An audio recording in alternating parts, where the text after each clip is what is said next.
Hello, everyone. I'm Cody Gilkison, and welcome back to another episode of eXp CultureCast, the biweekly podcast about what makes us us. We are eXp's official diversity, equity, and inclusion podcast, and we talk about just all kinds of different topics. And today, we're talking about something that is very important that we discuss that we have not yet. This is episode 15 on domestic violence. And today, we have a very special guest with us. We have Rizwana Afzali, who is the co-founder of My Sister's Haven. Hi, Riz. You want to tell people about yourself a little bit? Yeah, so my name is Rizwana Afzali. We came to this country in the late 80s as refugees. So, coming in this country, we had to adapt to certain things.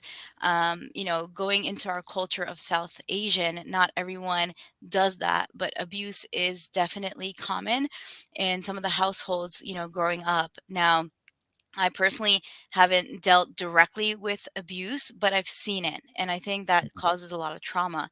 And so, with My Sister's Haven, our CEO and the other members, they were in domestic violence situations and they wanted to create something because in Philadelphia alone, we had 12,000 women call that hotline and we only have 200 beds. So, we created this initiative. It goes well beyond the shelter part of it, right? So, like I said, just growing up, just seeing that need back then when I was 5, 6, 7 years old in this country, I think it's something that is not talked about enough, right? It's swept under the rug. So we wanted to do something, we wanted to make a difference, make an impact in the community because when we empower the women, we empower the communities, right? And we Yeah. also know, of course, that men deal with this as well. I know with our initiative, we're starting off with the women first. And then, hopefully as we grow, we might take on that initiative for the men. But it's really important that, we recognize these issues in our own communities and, around the world, really. And, put a stop to that because if you don't, it'll create that generational abuse going forward in the families, unless someone takes a stand and says, it's time to stop. Yeah, that's so true, and it's so potent and so powerful. And I love this message of allyship as well, because the group's CEO and COO that you were talking about were survivors, but you yourself are not. Can you talk about your experience? And I know that you had told me that you witnessed domestic violence, and what's that experience like? So it's like I said, it's really culture. It's not faith because if people went Mm, by faith, you wouldn't, hurt, someone ever, right? Because this is someone that's supposed to be precious in your life. So in my family growing up, especially with the women, they definitely saw abuse, right? And it wasn't just physical abuse, it was emotional abuse. It mm, was, you're not good enough. You're going to be nothing without me. You're not going to survive without me, right? What are you going to do, with these kids if I leave? Or, if you try to leave me, you can't leave. So it was always like being in a prison. mm. Seeing these women in my family, go through that was definitely hard. But it wasn't just the marital relationship, right? It Right. also went into child abuse as well, right? And that was, a big thing. It was not just, okay, let's slap them on the butt, right? Or let's Hmm. slap them on the hand. This was like full on, abuse on the kids. Like I said, my mom and dad stopped with that with us. We didn't endure that, but we saw other, family members do that to their kids. So, Mm. I think growing up, that became okay, if I'm a perfect kid, if I do everything, if I do good for others, then I will not get that abuse, right? So then you grow up in this phase of let me help everyone that I can so then I don't get that abuse, right? And you don't Yeah. think about it, right? Because you're like, oh, I'm a strong person and I'm like independent. You know what I mean? I don't need to heal. But if you think about it, why are you the way you are? There's something that happened. We all have trauma, right? And there's so many people that have it worse than others, right? But the thing is, we can't discount like my trauma from your trauma, right? But that trauma made us who we are. And either you go out there and make a difference so it doesn't happen to other kids, other moms, other dads, or, Mm. you kind of are in this shell still, right? Trying to figure out like, why am I getting abused or why am I seeing that abuse, right? So it all starts with us. That change starts with us. Yeah. That's brilliant and that's powerful. And I think it says a lot. Also thinking about the child abuse aspect is something that culturally we all have to get used to. Basically what we would call child abuse now. it was not that long ago when I was a kid was an accepted form of childbearing. Right. When I was a kid in Georgia, that was a something that the teacher could, or your parents could sign a form in elementary school that if you misbehaved, the principal could paddle you, right? That would not fly in 2023, and thank God we've come that far. But we've got so much farther to come, both with child abuse and with spousal abuse, with familial abuse, with the sort of pressures we put on a child or a spouse. That it a lot of times is cultural, but I think it spans so many different cultures that it's like something that's in the zeitgeist. It's like something that exists everywhere, just in different forms, right? Right. And in some cultures, it's the norm. They're like, well, if we become physical with them, then they will listen, they will change. But then Mm, really what happens is the resentment, right? And then as you grow older as a parent, you're like, why are my kids not hanging out with me? Well, you did what you did. You know, yep. Luckily in my family, the people who did that abuse, most of them have apologized, to the kids, right? Mm, And as far as the women in my family, they separated from their spouse a long time ago, and some of them were still with them because they just felt like maybe they didn't have a way to get out, right? Coming into mm, this country, not speaking a word of English, like, mm, where do you go? You know what I mean? What's the resources? We didn't even know how to purchase a house until I was in my, like 20s, because no one mm, taught us that, right? So we had to really kind of learn everything from like scratch almost, right? But like having that abuse was, not easy to grow up with. Like I said, even though like no one laid a hand on me, right? No one really laid a hand on my brothers. Of course we got like hit on the hand and stuff, but that's like nothing crazy, right? yeah. But like this is like talking about like almost beating a kid up, to a point where, they're crying and it's like, what do you do, right? So, like for me growing up, some of these adults didn't like me because I spoke up about it. I told my mom and dad about it, right? Like my mom and dad worked multiple jobs and we like lived in a house with multiple families in the beginning. And I remember I was about 8 or 9 years old. I couldn't take it anymore. The abuse was happening and I took this adult, I don't know what came over me, but I picked them up and I threw them on the sofa. I'm like 8 or 9 at this point. And I told that adult, I said, if you ever hit this child again, I'm going to call 911 on you. The next thing you know, they're calling my parents saying how disrespectful I am, and how I meddled into, what they were doing, that they thought maybe that was right.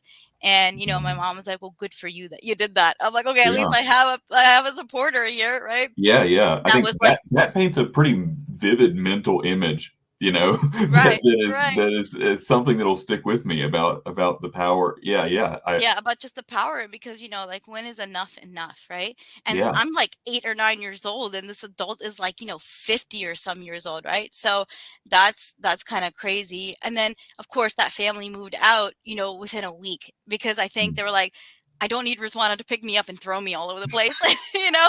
I'm like, well, you're throwing the kid all over the place, so, let's give you a taste of your own medicine, but gosh. I don't know. It's like something just went off and I'm like, like enough is enough, but Yeah. that adult did apologize later on, because they also dealt with trauma, right? Their Mm, parents also did the same things, even worse, mm, of them growing up because they probably thought this is common, this is what we do, but this is not what we do. This is not how we, show love. This is not how we show discipline.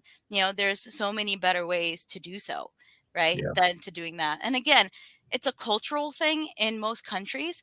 It's not even faith-based related because if you look at all the faith, it'll tell you like do not hurt the creation that I have created, right? Mm, So that's really important. I tell people all the time, look for someone who fears God. If they fear God, they will not hurt his creation because they're going to be right. afraid to do that, right? So, and I know like everyone has different beliefs and things like that, but that should just be a common rule. Like, don't hurt people. You know what I mean? Like, I know we have traumas. I know we have things, and I know we take it out on the people who live under our roof. But you have to stop doing that. Because that's going to Yeah. create trauma for that child, for that spouse, and they're just going to live in fear. You don't want to raise, a generation full of people of fear because you don't know how to handle your anger. That's exactly it. So while we're talking about this, I think it's really natural that we talk about common misconceptions about domestic violence, right? How can we work to dispel these kind of myths? What can we do to promote a more accurate, compassionate understanding of this stuff? And one of the misconceptions I want to hit on first, and this is one that we hear so much, is why doesn't she just leave? Right. And the thing is that domestic violence is not just physical. It could be, emotional, it could be Mm, financial, it could be, psychology wise, it could be sexual too. So, just making a proactive, just making the general public aware of these types of domestic violence is key. Like mm, if you see anyone, right, man or woman, they're out the street, they don't have to have bruises for them to endure that, right? So, for example, as far as the financial, the spouse could be working a great job, but the other spouse, just takes their money. It's in their account. They probably give them, money here and there, but every penny is tracked. That's a toxic thing. But yeah. they think, oh, that person is the head of household, so I have to give all my money to them. Mm, So it makes it hard when they say, why doesn't she leave? Well, she doesn't have her money, right? And also sometimes the abuser doesn't let that person work. They're mm, not going to let them get education. They're not going to get let them have opportunities anywhere. They're very right. controlling on, even with social media. They look at everything that they do. They have control over their social media. They have passwords to them. They can Mhm, even blackmail them, for example, like sexually, like say if they take some pictures and things without them knowing, and they can say, if you ever leave me, I will put all these pictures up on the internet for the world to see. So there's a lot of blackmailing that goes on that people don't talk about when it for comes to these sure. kind of things, right? Yeah, and And I then think that if you step outside of something and look at it from the outside, what you're not getting is the full picture of what somebody who's been psychologically manipulated is getting, right? Their life is systematically every minute of every day molded into where this crazy reality of I have to stay or my life will be over becomes very real for them, right? right.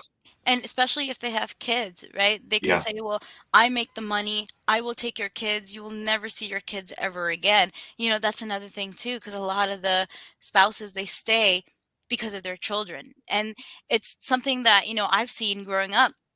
The Hmm. abuser says, you're going to break up our family, and then the kids are going to go astray. They're going to do drugs, and they're going to do this, and they're going to be in gangs, like just putting the worst thoughts in the victim's mind.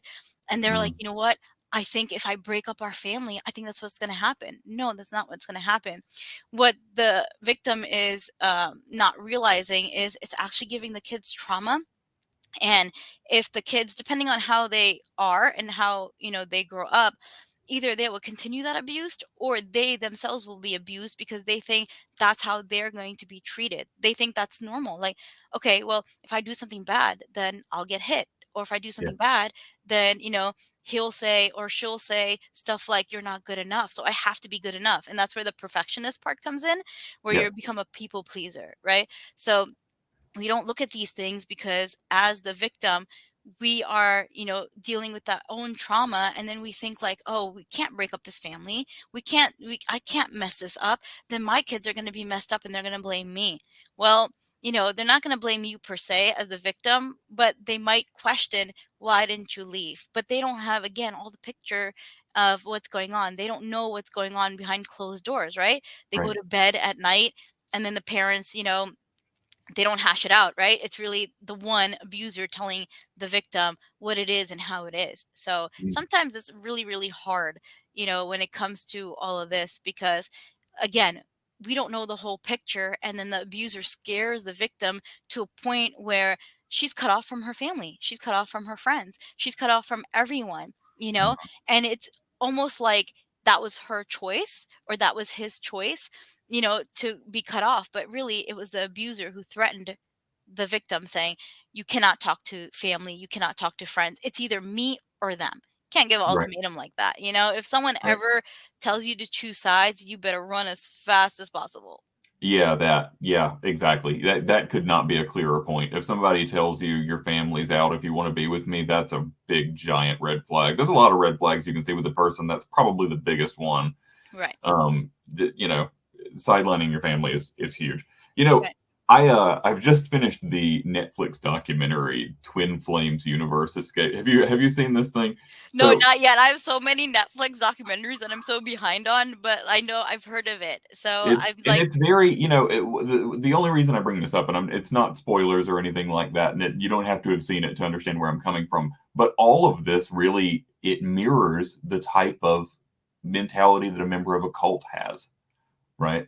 right, Where you're utterly and completely controlled by another person, and you don't have access to your finances, you don't have access to your family, you are stranded on an island and dependent on this person as a lifeline, right? right, And for some of the people that were in this cult, it that moment took years for somebody to finally get them to see, like, you are letting these people determine the course of your life and you've had no say in it, right, right? right.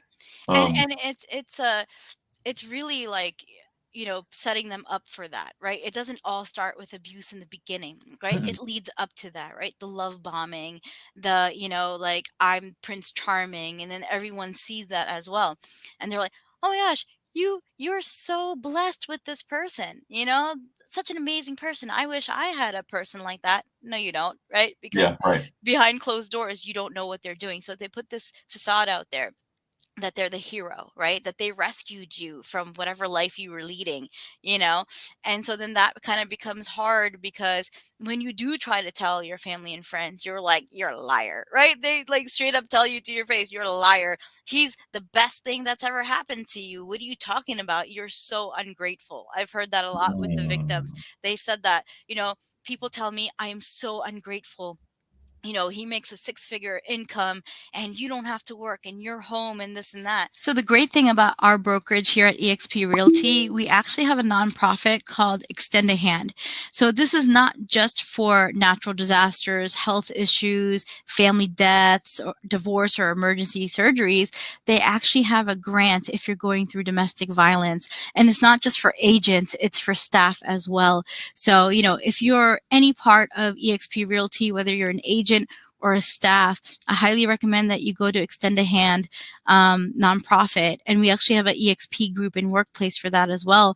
Just fill out that form for that grant. There are resources to help you as well. So this is the thing I love about eXp Realty. We really listen to all the agents and the staff, and we make these programs for you guys. So definitely take advantage of that if you're going through any kind of situation with domestic violence. But guess what? When he comes home and something is not right, say you made dinner and it's not, it's a little too salty or too sweet or whatever, guess who gets the blame? And guess, what happens? It's not about you're blessed, right? So Yeah, it's like in the beginning, they are this amazing person to you. And then they're kind of setting you up, so you can get used to that. And then when they do behave that way, their real self, then you as the victim are like, "He's going to change or she's going to change because she or he was an amazing person to me back then. I mm, know I can get them back to what they were. I'm going to get them back to what they were. But you know what? It's my fault. I'm the one that, makes them mad. I'm the one that didn't do dinner correctly, or I didn't clean the house correctly, or, whatever the case may be." So it's this mindset of like, it's my fault. And that's why he's acting or that's why she's acting that way, yeah, because it was on me. It was my bad. I should have been better. I should have made sure this was 100%, right? right. And I then mean, that really feels like the product of gaslighting too, it is. It right? definitely is, right? It's the gaslighting. And then we've seen the most strong, independent individual, like, that could take over the world in a sense, right? And then, just stripping them down of that, right? You're not good enough, right? You're nothing. You think you're all that. Everyone can do what you can do, right? Mhm. So it's stuff like that that puts them in that situation of, "You know what? I'm not good enough. I'm not, a good person." And then when you start telling yourself that, then your brain believes it, because you're telling it That's what you Hmm. are. And Yeah. then anything that you do is never good enough. And then that's why the people don't leave. They don't leave because they're like, well, I don't have skills. I'm not going to get opportunities. How am I going to survive, especially with kids? Like, how am I going to do all this? So that's really how it gets. It's the grooming, right? It's grooming them into this person you won't even recognize anymore. So Yeah. it's really important for, victims to have a plan, document everything, right? Like screenshot everything, just have everything together, right? Because you might need that. You need that for everything. And I know a lot of people are scared to say call the cops, or, when they go to the ambulance after a beat out, right? Like, Hmm. oh, I fell down the stairs or I tripped or whatever. No, you didn't. You have to speak out. And I think the victims think that they don't have resources, but there are a lot of resources. You just have to reach out. And if for some reason, like us in Philadelphia, we have 200 beds, if not Philadelphia, find a different state, like find somewhere, like maybe just completely move. I mean, Yeah. find a way to do that. And that has to come back with building your relationships back with your friends and family. And it has to be in that manner. And I know a lot of the victims are like, I have nobody. I have no one. But there's always a hotline. There's always we can make a plan. You know what I Hmm. mean? And it's hard because we don't have a lot of, domestic violence shelters. And a lot of them you only stay for like 30 days or so. Hmm. Like our plan for our shelter is they stay with us for a year.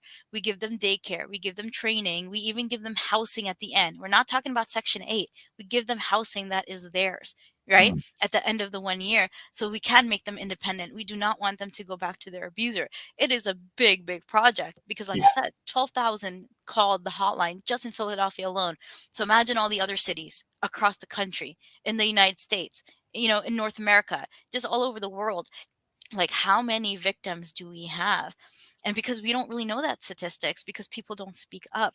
So just, like when you're talking to someone, just you can't look for all the signs because we're not psychiatrists, right?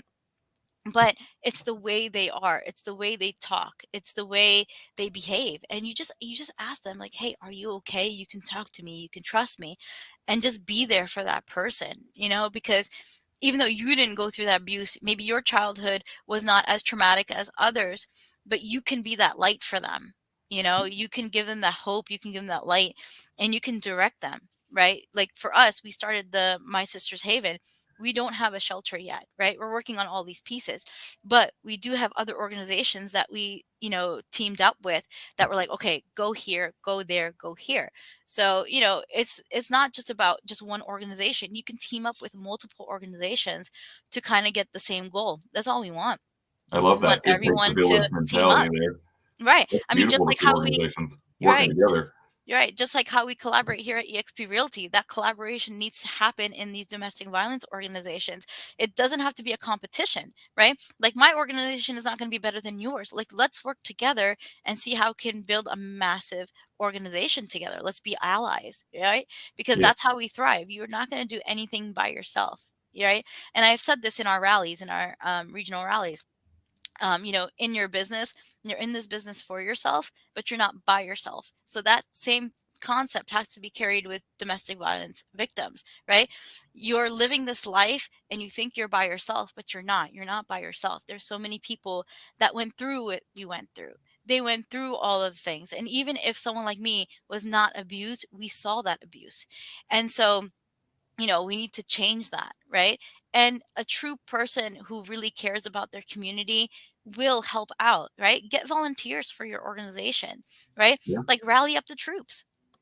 Yeah. That's it's brilliant. It's brilliant. And I just we talk about the importance of breaking the silence and knowing the signs when we see them. I think one of the things I just wanted to hit on is we can try and put the message and the vibe out there that if you're in any situation that you think is even remotely like this, you should always keep at least one friend or family member who's your lifeline, who you can tell the truth to, who you could go to in case of an emergency. But often that's a hard message to hear when you're in that situation. So this is my personal plea to folks to be that person for someone else, right? If you suspect something, then you need to be present as a friend, as an ally, and remain present, right? We're not asking you to step in and physically stop something, but you need to create the environment with all of your friends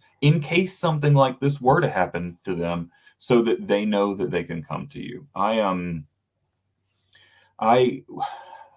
this is hard for me to talk about, but when my husband and I lived in Jacksonville, Florida, we had a friend who would go out with us from time to time, and she's just a really lovely, wonderful person, right?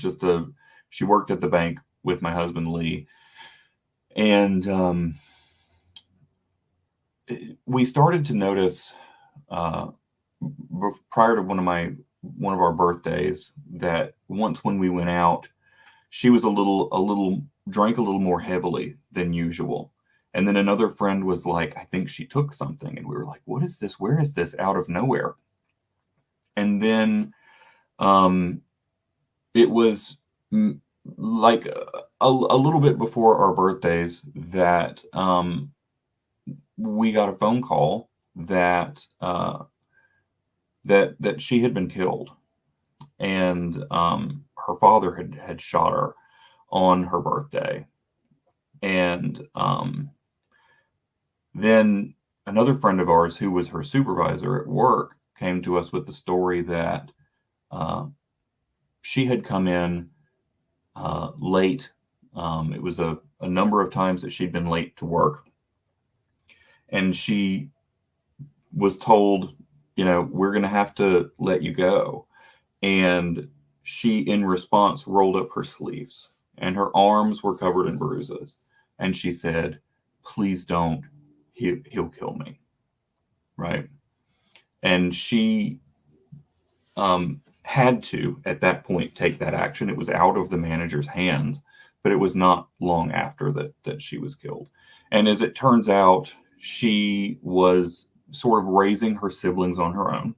And her father was, someone who was an abuser of drugs and alcohol, and an abuser of her, and a frequent gaslighter, just not a good person, right? Someone who made her run the family, that kind of business, and just went too far one day, right? And it's something that is never far from my mind about, what if I could have seen the signs sooner? What if we could have done something, right? And, in the end, it's in the past. There's nothing I can do to change it. But I learned a lot about the way I should be open to my friends, so that they know they can come to me with something like this, right? If I could go back and do it again, Andrea would have known that she could come to us and talk to us about this, and we could have helped her, Right. right? And that's the thing, because we don't know what the signs are. You know what I mean? And they don't speak up. They don't say anything because that's probably the norm in their household, Hmm. is that. And they're like, and then I mean, but that manager should have taken some actions. I know it was out of their hand, but if she said something like, he's going to kill me, you know, don't fire me from this job, then that should have been an open conversation. Like, look, Let's go let's to get you Rain. counseling. Yeah, Let's go to yeah. counseling. Let's literally, like, I can't do anything because I have to fire you from this job, but let's go over to counseling.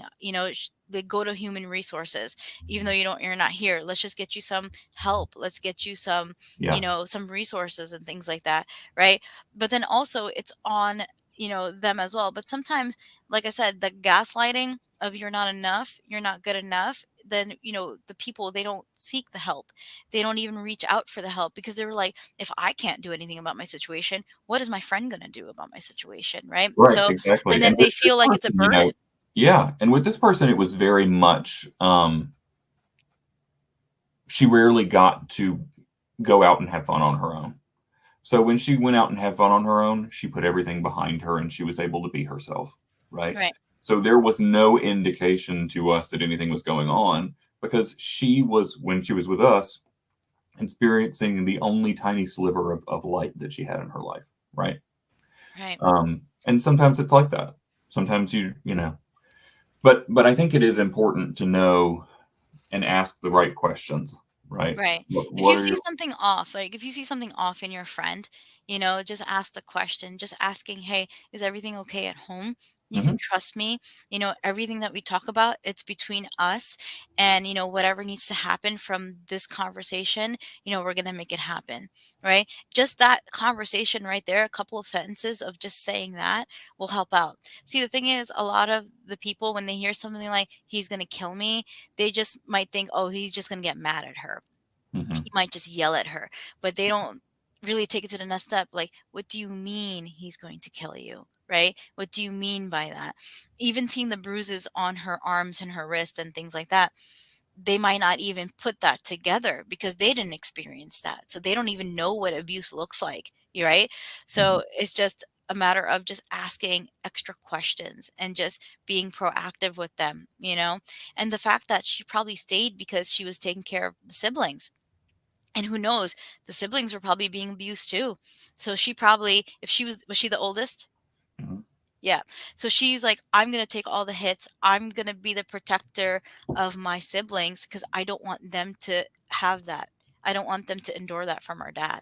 yeah, So, you know what I mean? And then now, like, she took all of that pain, she took all of that herself. But, there's nothing really we can do about that, right? Because it's the past and it's happened. But what we can do is we can stop that from happening to someone else, right? right, right. So that could be the awareness. That story, should be shared, right? I didn't even know that about you, to be honest. I didn't know that Yeah, you've been I through don't something talk like about it that. much, but it's Yeah, something that colors a lot of my experience, and it's something that I mean, when I say it never goes far from my mind, I don't go a day without thinking about Andrea and what happened to her. right. And And it's something that I have learned so much from, and that's why I tell the story so that others can learn, what it was that I missed there. I right, could say I said for years, you know, there were no signs for me to see, yeah, but she's 21 years old, and I knew that she was supporting her family. right, right. Why didn't I ask more? Right, like, why are you Right? supporting a family at 21 years old, you know? Like, what is Yeah. your dad doing? And that's another thing, a lot of the children in these domestic violence relationships, they go work, and they work because they wanna make the money, and they wanna get their mom out or their dad out of whatever situation, you Hmm. know? So their childhood is lost. Their childhood is Yeah. completely lost, they're literally have to grow up so fast, right? And then it's done in secret. These kids are like, "Oh, I'm going over to this person's house." Luckily, these abusers, they don't really check because they only care about themselves, right? The Hmm. narcissists, they only care about themselves. They are not Yeah. going to ask questions. So it's like working in secret. But I know some of these children, like, they pray that their father or their mother, that abuser does not step into their work of place, because then guess what? They're going to take their money. They're Hmm. like, "Wait a minute, you're working. You need to give that money to me." Right? Yeah. So Yeah. that's really, it's really hard because the mom, she definitely can't work, or the dad definitely can't work because they have to take care of the household, right? If one little thing is off, if something is not cleaned, they're gonna get it that night, right? they're Hmm. gonna they're gonna pay for it, whether it's physical, emotional, yelling, whatever the case. So it's like, I don't want you to work, 10-year-old, but I don't have a choice. We've seen 10-year-olds mowing lawns, right? Hmm. We've seen them doing snow removal to get 10 bucks from the neighbor, right? Hmm. And things like that. So it's just a crazy situation, and we're putting our kids through that, not knowing that's going to build trauma for them. They Hmm. didn't have a regular childhood. But like I said, it's hard for a lot of victims because they just don't know where to go. They don't have the money. The abuser is in control of their money. So it becomes really, really hard. But I think, if you're listening to this and you're going through this right now, there's someone that's always willing to help. There are Hmm. more helpers than you know, right? What did Mr. Rogers say about, when you look at the news, right? Always look for the good people. There are always, like, good helpers. There's always helpers around. So, just like that. So we are going to spread the awareness. I know the thing that we're doing for My Sister's Haven is we actually grew our social media. I think we're at like 5,000 right now on Instagram, but we connected with so many survivors who are willing to do the story. They're willing to share their story. And if they're not comfortable on revealing who they are, then we're just going to have their voice. We can even have a voice changer for them if they want. But I think the more stories we put out there of survivorship, I think that will empower the victims even right now, to do something, to just do something, right? I know, for example, some of the victims, they've joined like mommy groups, right? And they're Mm. very discreet about it, right? On Facebook, because, right, the abuser has control of their social media. So they don't really post a lot of like things. But what they do is they go on there, they friend people, they meet them in like real life, right? Because they're not going to put any kind of thing, no post or anything, hey, I need help, Right. I'm going through a Yeah. domestic violence situation. But they meet people in person, and you'd be surprised when you join these mommy groups or daddy groups or whatever kind of groups, that when they do play dates, right? So it's people are there. There are people that are willing to help you, even if your family and friends are like, what, forget you, you treated me bad, you cursed me out, or whatever the case, you really disrespected me. And what Mm. they don't realize is, I didn't disrespect you on purpose. He made me do it, she made me do it. So Mm. you know what I mean. And sometimes the family and friends don't want to listen to what they have to say, but you have to build those new relationships. Go join the groups. Don't put anything out there where the abuser can see it. You know what I mean? Meet these folks in real life. Go out there, right? And things like that. Because if it's a play date, the abuser might not think anything of it as far as a Mhm. play date, right? But Yeah. really, you're trying to find a way out. You need to get a way out. Just make a plan, have a bag ready, have all your stuff ready, have your documentations, everything ready to go, because you don't know when the opportunity will come for you to leave. Mm. Someone could be like, I can get you out of state right now. Let's go. You have Yeah. your bag ready. Let's go. So you don't know like how things are going to turn. And there's counseling, there's ways to do it, because you don't want the abuser to be like, she kidnapped my kids. He kidnapped my kids. Right? So there's systems in place, right? That's why we say document every single thing, the Yep. screenshots, everything. Like when you're, and it's hard to do this, right? When someone is yelling at you like crazy, voice record on your phone, right? You don't have to video record, a voice record on your phone. Get Hmm. all that documentation together, right? So, and I know in a lot of states you have to tell them, hey, I'm recording you, because it's a voice recording. But just for you, record it for you, but just get those screenshots, get all the things documented, right? So that's how you're going to win, some of these cases. They don't want the kids, they just want to hurt you, Yeah. because they don't want you to have the kids. It's just going to hurt you. And then they get to this mentality of, if I want to see my kids, I have to be with this abuser. And Mm. so they compromise that, and then they just live a life of abuse. And that's not correct. That shouldn't be the way anyone should live. Yeah. And one of the misconceptions that people who are in a domestic violence situation that I've heard a number of times in my life, that I can think of some people going through right now, is who else is going to love me, Yep. right? And I think that we have to help people realize that the thought of you being unlovable is a product of the psychological abuse that you have received from your spouse. Correct. Everyone is lovable. Everyone is lovable, and there's someone that's going to love you way better than this so-called abuser claims to, right? Right. Because if someone truly loved you, they would never put a hand on you. They would Mhm. never misspeak with you.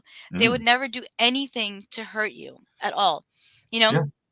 like I know growing up in our culture, the women get married very young, right? That's just a cultural thing. It's not a faith thing, it's a cultural thing.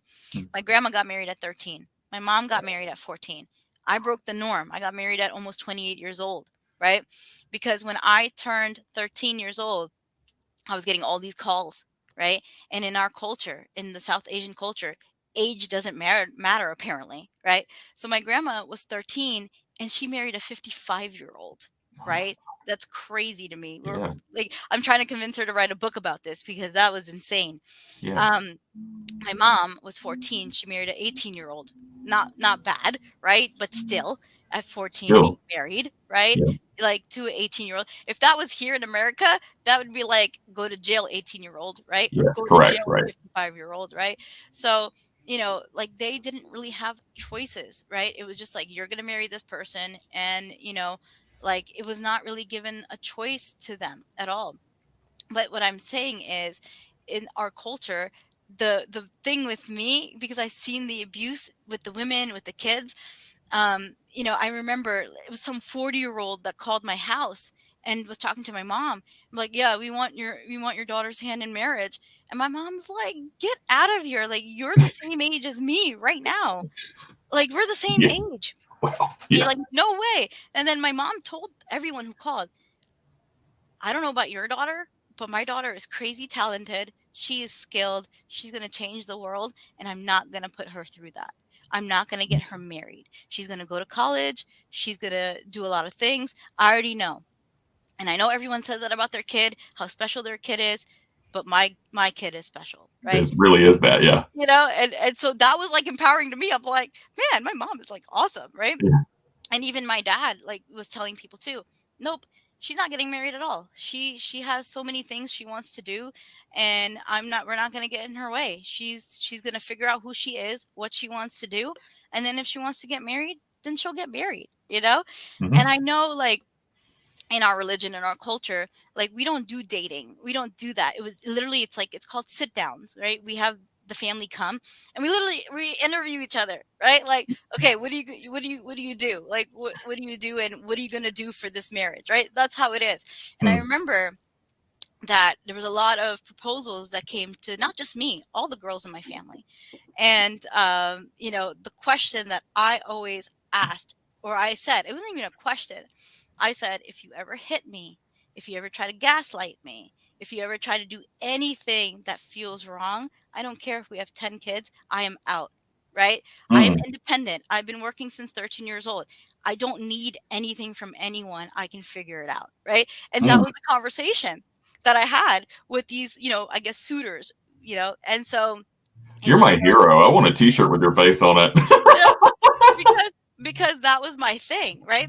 And so my husband, who we've been married now 14 years, and I've known him since 15, but I told him the same thing, right? And I'm like, I think this can work. I think you and I can work, but this is my thing, and I'm not compromising on this, right? Said the same thing. If you ever hit me, if you ever gaslight me, if you ever do anything that feels wrong, where you're trying to belittle me in any kind of way, I don't care if we have 10 kids, I am out.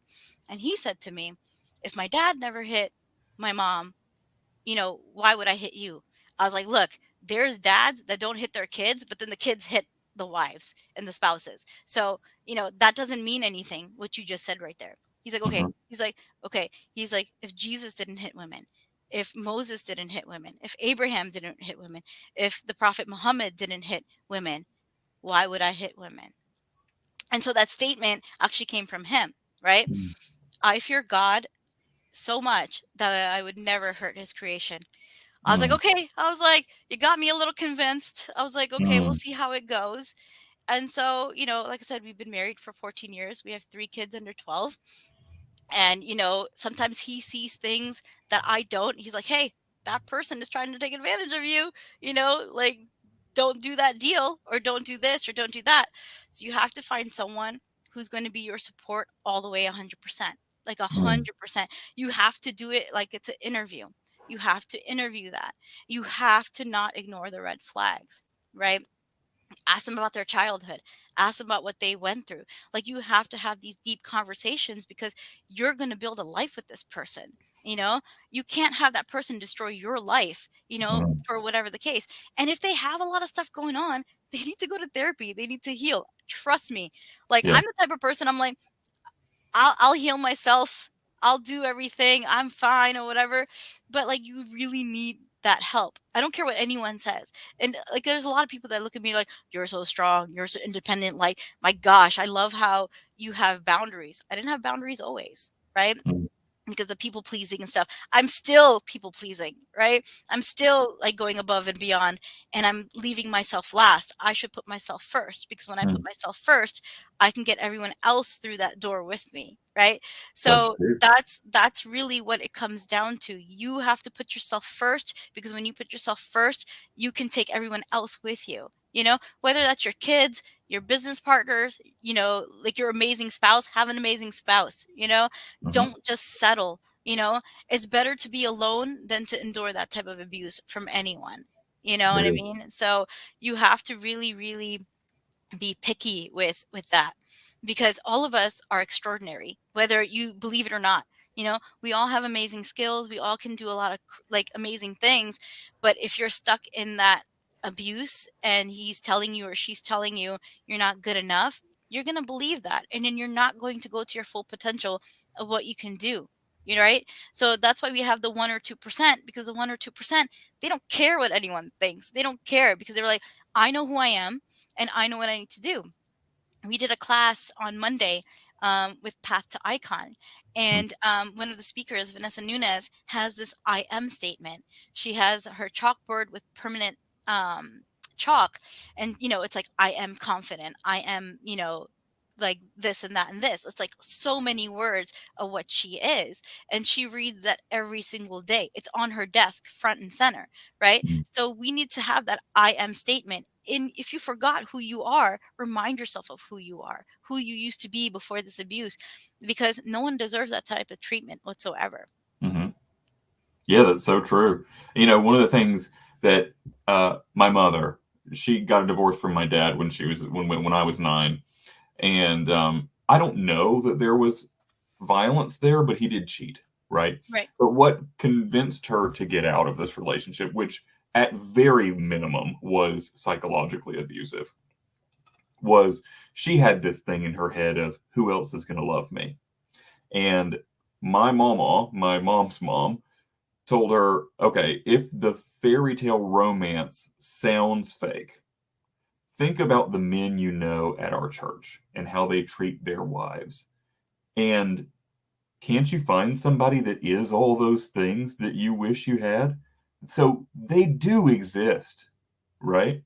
And now it's even more pronounced because that was 1994. That was way pre-internet. Now the internet exists, and finding your somebody is so much easier than it used to be, right? Not just your somebody, but your tribe in general. We always talk about finding, and as a queer person, finding your chosen family is a rite of passage, right? Um, but it's the same kind of thing with when you're finding your spouse, right? And I think taking a lot of what you said about how you quote unquote interviewed, gave your ground statement of this is what it's going to be, is so important, and sticking to that, right? And it goes back to that other misconception of staying for the kids, right? In the long run, the kids will be happier, healthier without being witnesses to abuse, right? Right.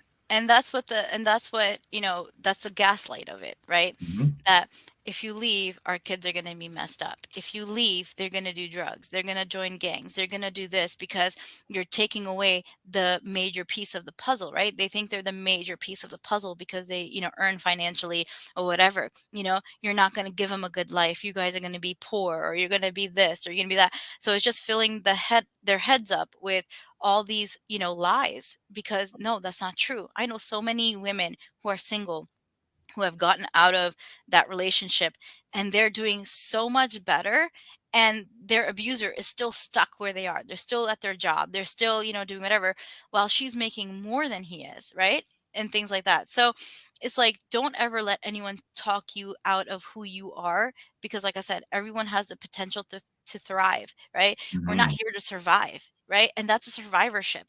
You being in that relationship is your survival mode. You don't want to be in that survival mode, right? And so you build all these communities. Like, for example, I had a real estate agent, and she was going through, all of this stuff. And it was like, how am I going to do real estate? And I'm like, listen, I'm like, my kids and your kids are the same age. Let's do a trade off. I was like, I'll leave my kids with you 3 days a week. You leave your kids with me 3 days a week. Sundays we have off, right? And so that 3 days, you do real estate to your fullest. Then Mm. my 3 days, I do that to the fullest. So you have to, collaborate with other people. Same thing with domestic violence.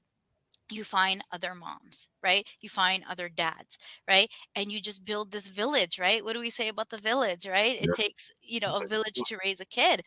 I mean, it takes a village to get you out of that situation.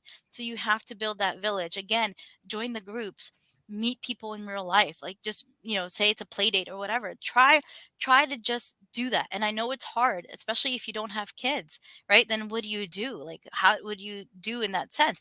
Still join groups. Just join groups and just go. Like he's not home 24/7. She's not home 24/7, right? You can go meet up with people, go get that help. You're not alone. You'd be surprised that when you are in these groups, and it doesn't, you don't join like domestic violence group, right? Because that's going to be Yeah. so obvious, Red flag, right? red flag. Yeah. Yeah, don't do that. But just join like generic groups, right? Like say you live in, I don't know, like Main City, right? Main City group, right? Like, you know what I mean? Just find something. And then if they're not doing any kind of events, like suggest it to the admins. Hey, we should do a community event, or we should do this, or we should do that. That's an Yeah. excuse for you to get out, right? And Uh-huh. kind of talk to everyone else and do those events when the abuser is at work, right? So Right. that Yeah. that way that abuser doesn't come with you. How awkward is that? Like you're trying to talk to someone and they're right there. And you're like, Yeah. I Yeah. can't really talk to you about what I wanted to talk to you about. So Yeah. Yeah. it's really And, important to this is build it. a pro tip, but, one of the most popular groups you can find on social media is Pokemon Go get-together groups in your Oh local yeah. city, right? Like If you wanna meet somebody in person discreetly, there it is, right? there it is. Pokemon Go meetups. And if It's you're not a easy. gamer, it doesn't matter. Like Right. just do it. Go on YouTube and look at some tutorials or whatever, right? Like Yeah, just do, I mean, we have so many resources at our we fingertips, do. you know what I mean? So just Mhm, do that. And then, like you're going to meet amazing people and, because you're asking for that. You're asking for, someone to help you, right? And sometimes we can't do it by ourselves. Not in this kind of situation because we just don't know where to go. Sometimes we're so stuck in our head that we're not good enough. We don't even look for that help, that resources.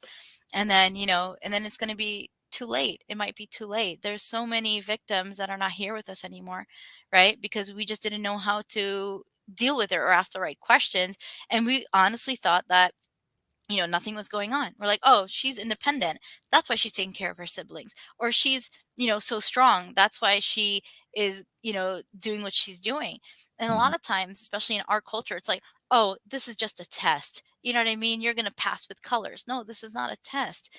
Abusing someone physically, mentally, financially, sexually, whatever the case may be, that's not a test, right? That's a test on an abuser. Like you're failing miserably there, Mr. Abuser or Miss Abuser. mhm, But that's not a test for us to endure, right? And I know this is said in a lot of faiths that you will not be given what you can't handle, right? You're not going to get something beyond your limit. But even though you're getting that abuse or whatever, that's not something that you're tested on. That's not your limit. That shouldn't be something that you should endure at all. mhm, So, again, if you're going through this, or if anything of this sounds like, something that you're going through, get help. And the thing is, a lot of women and men, they don't see that as a red flag because they're so used to that behavior and the way that they're treated, even from being little. They think that's normal and that's what they attract because that's what they know. So when someone is really good to them, they're like, what do you want? What's your agenda? Like, it's like, no, I don't have an agenda. Like, I'm right. just a nice person. I love you and I want to make sure that you're taken care of. Right. And often that's it, Sometimes when we look in on these situations, we say, "Well, what could I offer them? How could I help?" Right? Existing as a human being in a pair of ears is enough, right? Right. Right. And then that's the whole thing because it's like, you see all these things going on around the world. It's like, where's humanity, right? Where are the people that care?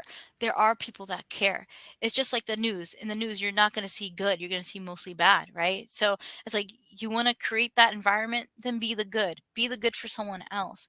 You know what I mean? Mhm, And just look for those signs. And you're not the psychiatrist. You're not the therapist. You're not going to always know, but just always be that open person for that person, right? Like, hey, I'm here for you. If you need to talk to me about anything, I'm all ears, right? I always tell women, who call in, I always say we have two ears and one mouth for a reason. So, we're here to listen, we're here to help.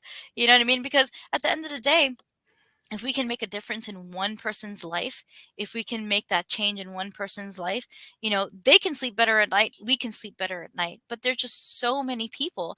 And like you and I can't do that by ourselves, right? We need to have that allyship. We need to kind of rally the troops, like I said earlier, and we need to really make a difference, because once that changes, once that whole perspective changes on abuse, it's going to take time. You know what I mean? But then, like, generation upon generation upon generation, hopefully it'll get better. Hopefully it'll be like, oh my gosh, you hit that person once, you're going to go to jail, right? Not Yeah. all these Yeah. loops of, let me get all this documentation, let me do this, let me do that, let me do this, because it's so normal right now. And a lot of people are not talking about it. There's not, there's solutions, but it's like, where do I get those solutions? So they Yeah. just feel like they're in a prison in their own household. Yeah. And I'm curious to see what the future holds for domestic violence statistics as it relates to the fact that millennials and Gen Z are getting married much later in life, right? And Right. having children much later in life, Right. right? But we don't know where that's going to wind up, right? It could Right. be a positive change. It could just open the door for some other kind of abuse. Right. But I do. That's a positive step that people are considering their options, Right, right? and that's the thing. I mean, people are getting married later in life, I feel like, because they're trying to find out who they are, right? Mm, Like, when you're, say 10 years old, you don't know what you want to be. And even if you say, "Oh, I want to be a doctor," or "I want to be an artist," or "I want to be whatever," that can change, when mhm. you're 18. And there's so many people, like, I've changed careers even after 20. I think I changed my careers 4 or 5 times, Yeah, right? yeah. After 20. I tell everybody I have a musical theater degree. You see me using it. Right, and I have a graphic design, video editing, photography degree that I use sometimes, right? Yeah, That, but I don't use it all the time. But that's the great thing about, this business. I mean, that does save me some money on graphic design, don't get me wrong, but that's not my full-fledged job. It's real estate, mhm, of course. So, you know what I mean? Like, you don't know what you wanna be or who you are, so how can you pick someone when you don't even know who you are yet, right? So, mhm. I think it's in a positive way. I think people are waiting. They're not like getting into relationships, immediately, going forward. But the thing is like, we still have people who are like, I don't like to be alone, and they'll just go for the first person they see, and Mhm. they ignore the red flags, and they ignore all these things, right? So hopefully when things get better, generation, maybe you might go back to, not waiting till you're 40, 50 to get married, right? Yeah, That's what we're seeing is yeah, 40 and 50. Nothing wrong with that. But, people just are like, you're not the right person for me. Don't waste my time. Right. And yeah, that's what I was like. mhm, Okay, this is my thing. And if you're not that, then that's out. I mean, of course there was other conditions too, because I was not just going to be home and be a housewife. Right. And there's nothing wrong with housewives, but I'm such a workaholic, and that's one of my other problems with all this, things that I've endured, is like, I just always want to make sure that my family is good. I want to make sure community is good. So I'm like, let me work and do what I need to do. Maybe someday I'll chill. Maybe when I stop being a people pleaser, maybe. But at the moment, I'm like, okay, I have 12,000 women who call the hotline. We need to get to work. We need to figure out what we need to do. We need to build these homes. We need to, you know what I mean? And so the program that we have is, we actually got together with a construction company. They're not going to charge us labor. They're just going to charge us materials. We're going to build houses for these women. Huge projects, right? I mhm. remember when we were starting this organization, someone was like, "Oh my gosh, you're a real estate agent. You can make so much money. Just put all of them in Section 8." I'm like, "Are you crazy?" I was Wow. like, "Why would I put them in Section 8? They're going to go back to their abuser." I was like, "For us, it's not about the money Mhm. whatsoever." And I'm like, we are trying to get them independent. We want them to be independent, and we want them to pick. I mean, everyone's going to make mistakes. You're not going to pick correctly, right? Right. But at least we give them that power back. We give them their power back. We give them their voice back, right? How do we do that? We train them, we give them housing, we give them daycare, right? Mm, Not on Section 8, right? Because that's not what we want. Because right. Section 8, again, nothing wrong with Section 8, but these women who are victims, we don't want them to go back to their abuser, right? Right. We're And trying to so, show them the light at the end of the rainbow. Yeah. right, and we Not. want them to thrive. We want them to thrive. So, like I said, it's a huge, huge program that we're trying to do, and we're gonna give them counseling, not just counseling for the women, but for the kids. The kids need counseling too, Yeah. because, like I said, it's traumatic for them as well, and we don't look at that. We don't see that the kids are being affected. We just think, okay, I'm the victim. I'm getting all the stuff, but it's really affecting it. I think I read somewhere that someone who witnesses abuse has more trauma than the person who actually has abuse, Mm. because they feel so powerless, like I can't do anything, and then they feel guilty, like I was not there for my mom. I could have protected my mom, right? I could have, done something. So it's actually more traumatic sometimes for the children. So like I said, it's just something that we have to do. It's not like of course, like we are going to do what we do for our family and things like that, but like I look at my family and I'm like, I'm so blessed to have an amazing spouse that is level-headed, and he just sees all these things that sometimes I don't, right? And then it's like, okay, let's collaborate. All these ideas that are coming for our organization have come from the men, the good men, right? And the good women who went through, whatever in their life. So it's like, sometimes that abuse will either change you for the better, or you continue that cycle. So, we gotta make the change. The kids, we always say kids are our future, but if we continue these cycles upon cycles upon cycles, our world is not going to change. We're not going to have empathy. Humanity is kind of like, where's that humanity right now? And when you look at all the pieces, you're like, okay, there's so much abuse and we don't talk about it. So we need to change that. Yeah. Well, Rizwana, I want to thank you for joining us. This was a fantastic episode. I'm so glad we were able to have this talk. I hope this helped somebody. If we touch one person, we've done our job. For more information on My Sister's Haven, where can they go? They can go to mysistershaven.org.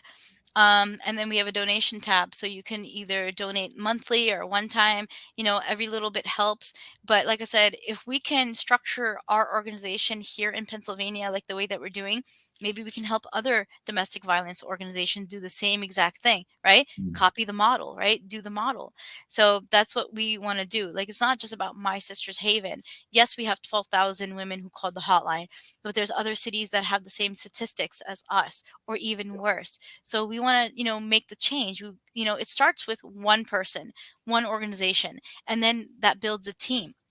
you know and the crazy thing is, the way that I met my CEO, who's one of my really, really good friends, she actually helped her buy a house. She actually Oh. contacted me on Facebook, and she was like, hey, I'm looking for a house. And so that's how we got connected like 10 years ago. And then so this was something that she's always wanted to do. So I'm so grateful for those opportunities, right? So you Mhm. never know who you're going to collaborate with. You don't know who you're going to do things with. And, this is something that we've been trying to do for a long time. And of course, we started My Sister's Haven when the pandemic happened, but that's not going to stop us. We're still going to go. We're going to do whatever we can to help whoever we can, And like I said, it starts with one organization, and that could be duplicated to many other organizations. It sure could. And, I would encourage anybody. I myself am on the board of directors of a similar nonprofit for LGBTQ homeless youth. And it's just something that we in the real estate industry have the power to do, right? Find your local organization that helps those that need help, and just see what you can do with your spare time and your network, right? Those Right. opportunities exist and they can be life changing. Right. And Um, a lot of times, like, people ask us, like, okay, My Sister's Haven, is that just like a Muslim thing? I'm like, no, it's faith, no faith. It's just about helping people. You know what I mean? Like, we don't. I hope people don't judge people by their covers, but I know they do, because they judge me by my cover, right? But we always tell people that, it's here to help everyone else out. You know what I mean? And it is in our culture. It is in a lot of cultures. It's just ingrained from past generations. So we just want to, make sure that everyone knows that it's not just a faith thing. We're open to everyone and anyone who needs that help. And like I said, we don't have that shelter yet. We're working on it. Hopefully we'll get that up and going. But it starts small. It starts with your donations. It starts with, just that support. Because like I said, we want this model to kind of be the model in other domestic violence organizations, across the country. So that's really what we want to, emphasize, right? So Yep. everything goes back. I don't get paid with My Sister's Haven. Our Yeah. CEO doesn't get paid. None of our people get paid, right? Right. That are on the board. So, and like I said, we're also looking for strong board members as well, because, if we have people in different states, even, they could possibly open up a sister haven, right? Yeah. In those areas. So, we would love to spread this out. We have a really good plan for it. We just are looking for that support from everyone. And like I said, like, you don't have to be in an abusive relationship or endure abuse in your past to, care about the victims, right? Absolutely. Once again, it's when we build up people in general, we build communities. So that's what we are striving for. And I hope that, like I said, if you're going through something, if there's any red flags, right? If they threaten your pets, or they threaten anything, or they, try to take things away from you, right? That's like rightfully yours. Those are all major red flags. Don't Mhm. compromise. Do not compromise on that, because that is your right to have those things, and no one should take anything away from you, especially your power. Don't let them take your power away. Couldn't have said it better myself. With that, we'll leave the episode. Thank you, everybody, for watching with us, and stay tuned for our next episode. Uh, Thank you very much. Have a good day. Thanks, Riz. You're welcome. Hopefully that was good.